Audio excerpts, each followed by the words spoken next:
Ironized Yeast presents Lights Out. Everybody.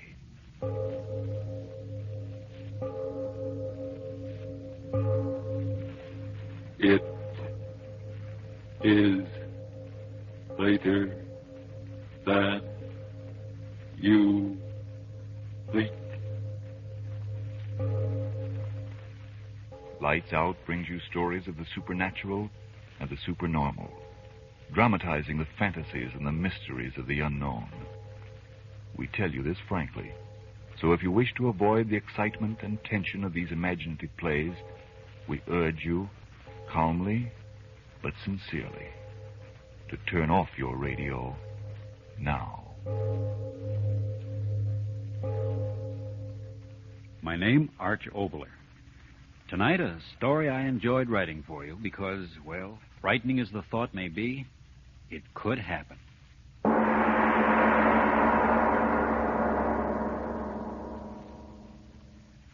And furthermore, I might speak frankly, my dear Diane, the basic thing wrong with woman is her nose. Let's cut it off. Russell Adams. Then there's the matter of her ears. Look at them. Well? They're too obvious. Cut them off, too. No nose, no ears. Oh, a fine art critic you turned out to be. Oh, is this thing odd? Russ Adams, I hate you. I think it's the best piece of sculpture I've ever done. Egomaniac. Oh, will you go away? Not until I tell my wife how much I adore her. How about stopping the artistic endeavors for the night and romancing with the old man? Any night. Come on. Out on the veranda. There's a moon. Spoken as Professor Russell J. Adams, instructor of astronomy at our beloved university. I don't know a single scientific fact about this moon. It's a special satellite built entirely for romance. Then it's a date. After you, fair Diane? Why do you laugh?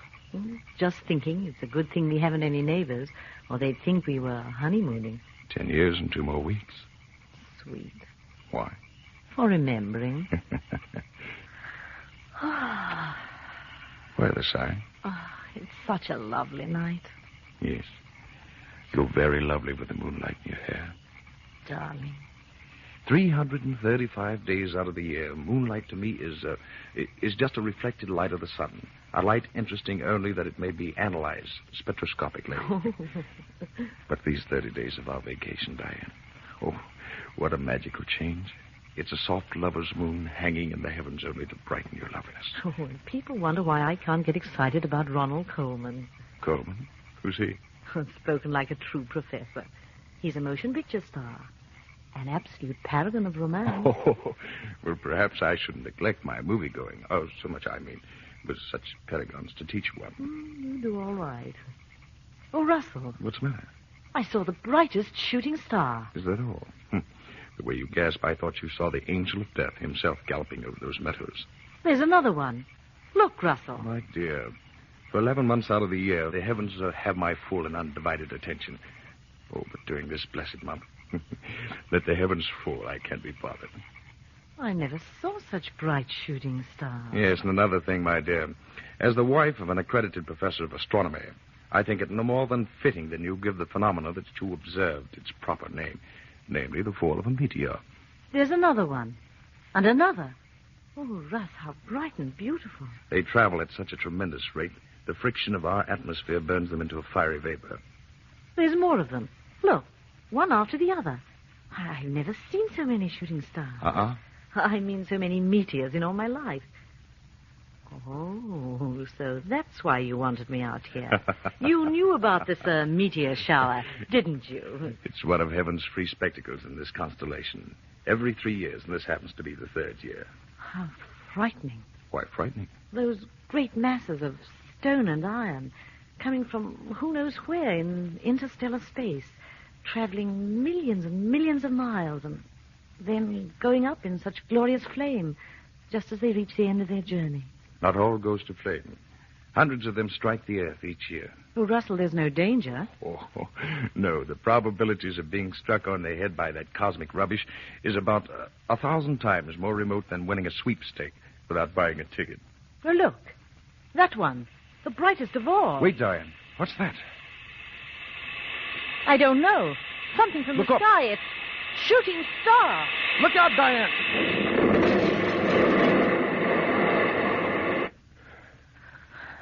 Russ. All right, dear. Everything's all right. What? How? A meteor. Must have landed out in the field there. Here, let me help you. You all right, dearest? Yes, I'm all right. Russ, where are you going? Out there. Where it must have buried itself. Wait here. I'll be right back. No, I'm going with you. All right, if you want to. Oh, Diane, what an experience we've had. The one chance in a million I spoke about almost occurred to us. But Russ, was it really a shooting star? That explosion like a bombshell? A bombshell of the universe. What will we find out there? A fragment of the meteorite, I But hope. it'll burn. No. All of its heat will have been dissipated. Then again, it may have exploded into 1,000 minute pieces. I pray to heaven that it hasn't. I'm afraid. No. The danger's all over. Here. The moon's so bright. If any of the mass landed, I should be able to find the torn ground where it smashed through the turf. Oh, please, darling, let's wait until morning. No, I must find the thing at once. The moon gives plenty of light. From the brightness of the flash, I'm positive that the meteor landed someplace right in here. I'll tell you. Look. What? The turf, all torn up. This is the place. Russell, are you mad? Get up off the ground. Right here. It must have struck a glancing blow off the brow of the ridge. I've got it. What? A fragment of it. Still warm. See? No larger than a baseball. All that was left of it. That's a meteor. A meteorite. All that's left of the meteor that burned and exploded. What a find. Drop it, Russ. What are you talking Throw about? it away. Yeah, come back to the house, would you? What are you going to do with it? Diane, what's the matter with you? Your face. I don't know. Somehow I'm afraid for all of us. Afraid? Good heavens, my dear. There's nothing dangerous about this. A mass metal that's 90% iron. Why, it's as harmless as any inert piece of metal. Come to the study. I'll show you where the rush of air against the incandescent... Russ, metal... wait. Huh? Someone's crying. Yes. I'll go and see. It's Helga. Oh, Helga, you poor thing. We forgot all about you. Oh, Mrs. Adams, it was exploding. Now. Everything's all right, Helga. What's going on, Diane? Oh, poor Helga. The explosion frightened her out of her wits. Oh, Mr. Professor Adams, we die. We all die. Don't be a the fool. The fire, it come from the sky. It kill us. It kill you and me and everybody. We die. Everybody dies. Stop it. For heaven's sake, stop that. Sky. Take care of her, Diane. Give her a sedative or something. All right, Russell. All right now, Helga. Everything's all right. I'm going to get at this meteorite, so please quiet the dumb fool down as quickly as you can. Superstitious idiot. Simple phenomena, and she thinks the world's ending. Simple little meteorite. Iron, a bit of nickel content. Nothing particularly unusual. Oh, Diane, quiet her down, will you? Yes. She'll be all right. You look a little rocky yourself. Here, sit here. She's very frightened. Yeah, and even you, Diane. Well? Well, you've acted so strangely, as if this inert piece of cosmic metal could cause some supernatural ability. What are you going to do with it? Nothing. Examine it. Here, I'll take some of this nitric acid. Where's that bottle? There we are. Now watch closely, and I'll show you that the stone consists of ordinary elements. Iron. Russell. What? This mark on it. How strange. Yeah. Funny I hadn't noticed it before. Circles the entire stone. I wouldn't be a bit surprised that a blow right here would break it in half. Yes, I think I'll try to do that. No, Russ. Leave it alone. Good heavens, Diane. Nothing but a stone. All I'm going to do is try and break it along this fissure. See, I had a hammer. Yeah. What if the stone break? Almost solid metal. I'll try. By George, it did. Clean in half. What? Look. What's inside? Flesh. Oh, Russ, how... Negative gray protoplasmic. No, it can't be. It can't. This is a meteor. It came from out there. There is no flesh. Nothing could live. Russ, look. Huh? It's growing. Growing?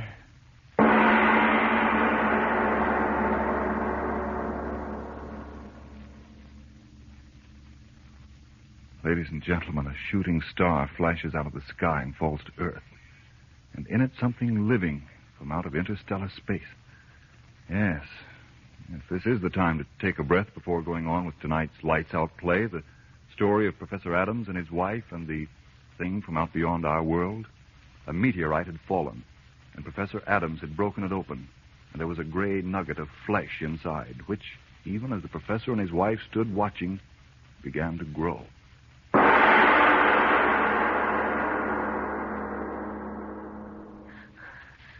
Faster and faster. Gray flesh. Growing. Oh, Russ, I'm afraid. No, Diane, no. Wait, control yourself. This is something we've got to see, both of us, calmly, so we can tell others clearly what we saw. I'll try. Oh, Russ, keep your arm around me. Larger and larger. Listen, the noise as it grows. I hear it. When will it stop? When? Look. I can't. That horrible gray flesh. But you must see it. Look. It's forming into something. What? A head. It's forming into a head. Oh! How can it be, Diane? Flesh in a meteor growing into a head. I see it. A head. Horrible head. Diane, you heard. Yes. A head without body speaking. Yes, speaking. Russell. You hear and understand me. Thick-lipped. Laughing. I laugh at the fear and wonder in your simple little faces. Who are you? What are you? If I told you, would your little earth minds understand? Tell us, whatever you are. Tell us what you are. What you on earth will soon have for masters. No, wait, Diane. I must know. You thing... what can I call you? Tell me what you mean, you... masters. Surely you simple little men do not think that in you creation has reached the ultimate. No. Gray flesh talking. I'm getting out. You will stay. Russ, I can't move. Nor I. You cannot move. Who are you? Tell us, who are you? You saw how I came. A tiny bit of protoplasm in that meteorite? So I willed myself to be, to reach your earth. You came here in that? Through space? Through space beyond your furthest conception, earth thing. Many of my people have tried. I am the first to succeed. Then meteors are the means we have used to try and reach this haven of plenty. I am the first. Now there will be others. No. You're from another planet?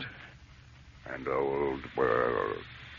Old beyond your understanding. A world grown cold in its age.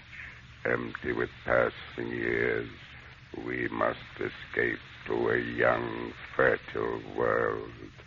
This world. But you're only heads.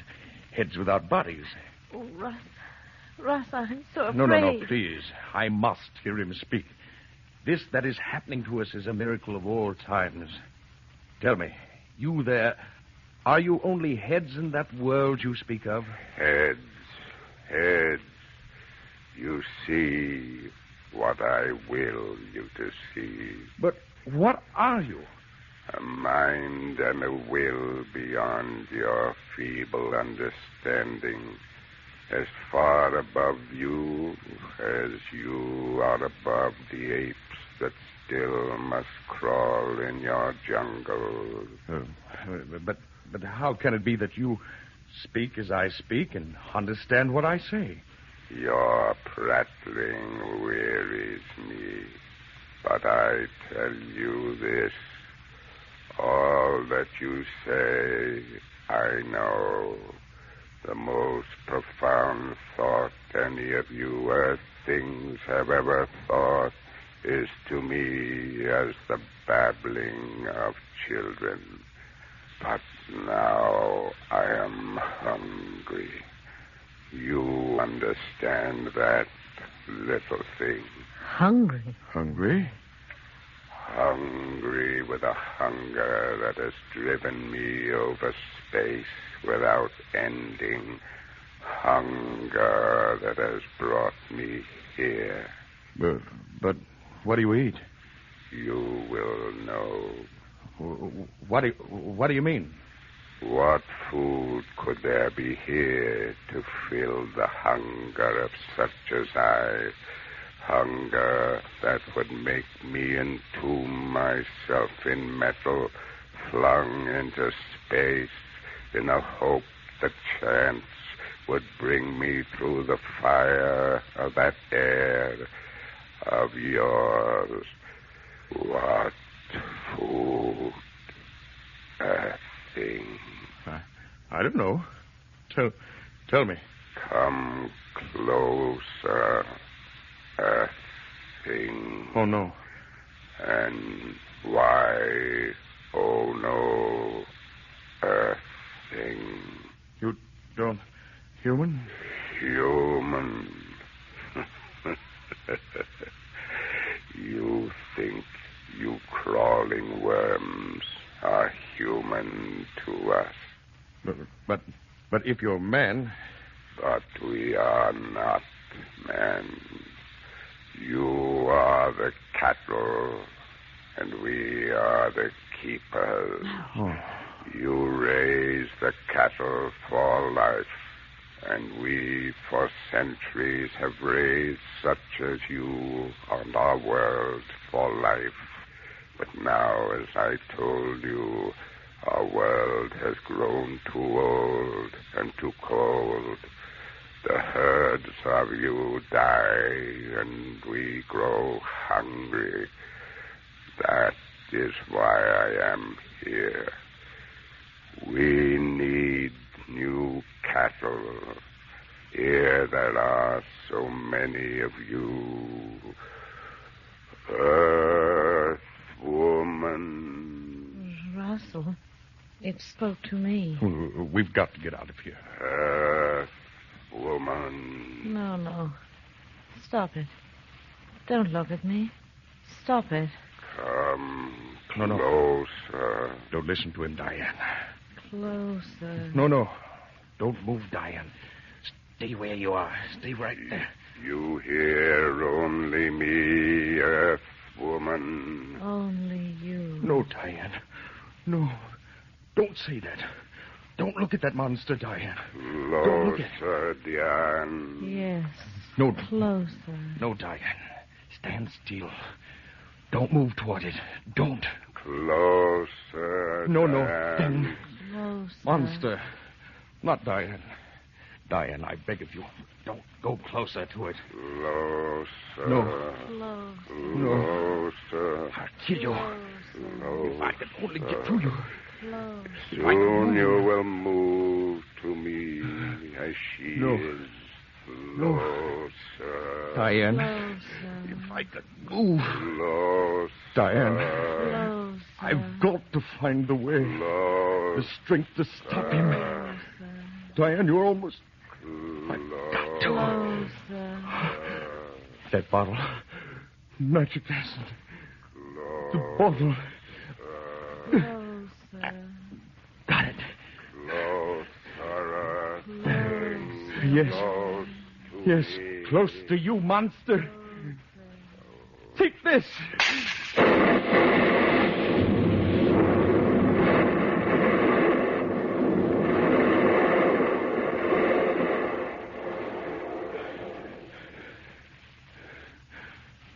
A pool of flesh. Flesh. That's all. Diane, wake up. Open your eyes. I've killed the thing. I killed it. Diane, it's all right. Rustling. Oh. I've killed it. Oh. Diane, look. Outside, it's still dark. Yes, the sky's still streaked with the rush of meteorites. And that thing said more of the monsters of his breed are trying to reach this earth, to feel that devil's hunger in them. Another meteorite is just there. And in it, perhaps... Oh, Diane. Diane. Is that truly to be end for mankind?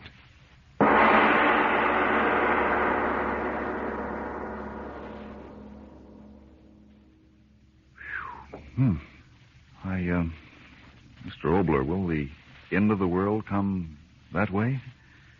Well, Frank, if you mean will the end for mankind come out of interstellar space in the form of a flying meteor, well, there are some mighty interesting theories along that line. The amazing thing about it, Frank, is that there are so many logical and thoroughly possible ways in which the entire tribe of mankind could be wiped off the earth at any moment. I'm not talking about famine or what's close to all of us, war. I mean other ways. A star moves into our darkness from somewhere out there in the blackness of interstellar space, and the pull of its presence might turn our spinning globe headlong into the sun. In a split second, all of mankind, all his buildings, his wonderful possessions, his precious little pile, would go up in a flash of fire.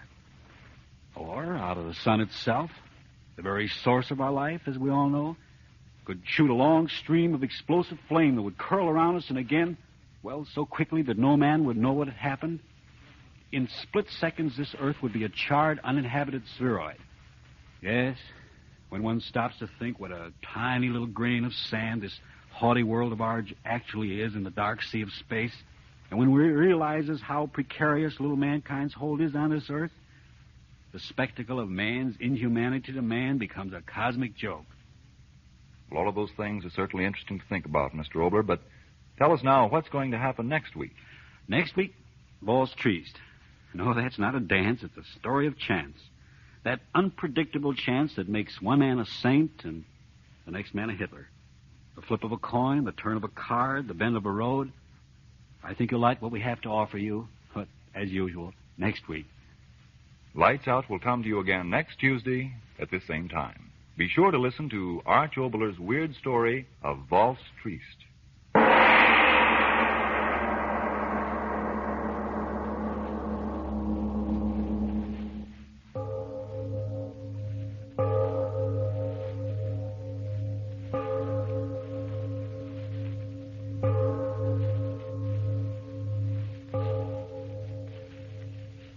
It is later than you think.